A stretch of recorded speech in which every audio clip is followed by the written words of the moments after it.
एक दफ़ा का जिक्र है कि एक गांव में गोपाल नाम का एक किसान रहता था। वह रोज़ जंगल जाता, लकड़ियां काटता और बाजार में बेचता था। एक दिन वो लकड़ियां काटने के लिए जंगल की तरफ चला गया। जंगल के बाहर गोपाल ने एक शेर का बच्चा देखा जो बहुत जख्मी था। अरे ये क्या, ये बच्चा यहाँ पर क्या कर रहा है? गोपाल को उस बच्चे पर रहम आ गया। उसने शेर के बच्चे के जख्म पर पट्टी लगाई और उसे उठाकर जंगल के अंदर ले गया। जंगल के अंदर जाने के बाद गोपाल ने इस बच्चे को छोड़ दिया और कहा, जाओ बच्चे, यही तुम्हारा घर है, अपने घर चले जाओ। वो बच्चा अपने घर की तरफ चला गया और गोपाल भी लकड़ियां काटने के लिए चला गया। जंगल में लकड़ियां काटने लगा। लकड़ियां काटने के बाद उसने सारी लकड़ियों को जमा किया और बाजार में बेचने के लिए गया। कुछ दिन बाद हमेशा की तरह वो फिर से जंगल की तरफ चला गया। जंगल पहुंचने के बाद वो लकड़ियां काटने लगा तो दूर से एक शेर की नज़र गोपाल पर पड़ी। अरे वाह इंसान, वो जंगल में मैंने आज तक सिर्फ जानवरों का शिकार किया है, आज मैं एक इंसान का शिकार करूंगा और देखता हूँ ये कैसा होता है।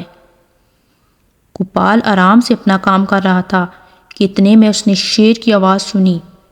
जैसे उसने पीछे मुड़कर देखा तो उसके पीछे एक शेर खड़ा था।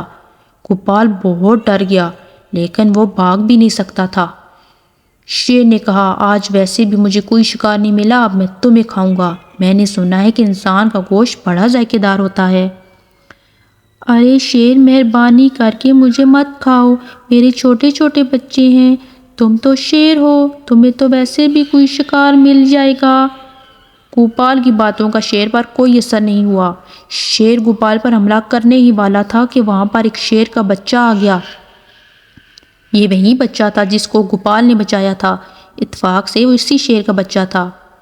उस बच्चे ने कहा, पापा इस इंसान को मत खाओ, ये वही इंसान है जिसने मेरी जान बचाई थी। शेर ने जब ये सुना तो उसने गोपाल का शुक्रिया अदा किया और कहा, बहुत शुक्रिया, तुमने मेरे बच्चे की जान बचाई है। अगर तुम ना होते तो आज ये बच्चा मेरे साथ नहीं होता। मेरे बच्चे की जान बचाकर तुमने मुझ पर एहसान किया है। आज के बाद अगर तुम्हें कोई भी जंगल में परेशान करे तो तुम मुझे बता सकते हो। आज से तुम मेरे दोस्त हो। उसने दोबारा गोपाल का शुक्रिया अदा किया और वहां से चला गया। गोपाल अपनी लकड़ियां लेकर बाजार बेचने के लिए गया। इसके बाद गोपाल हर रोज जंगल जाता था, वहां पर बगैर किसी डर के लकड़ियां काटता था। कभी कभार वो बच्चा गोपाल के साथ खेलने के लिए वहां पर आता था। गोपाल भी उसके साथ थोड़ी देर खेलता था।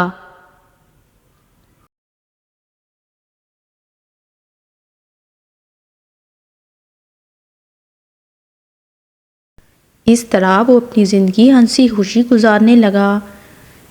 दोस्तों, इस कहानी से ये सबक मिलता है कि जो काम भी हम नेक नीति से करते हैं वो हमारी ज़िंदगी में कहीं ना कहीं काम ज़रूर आता है।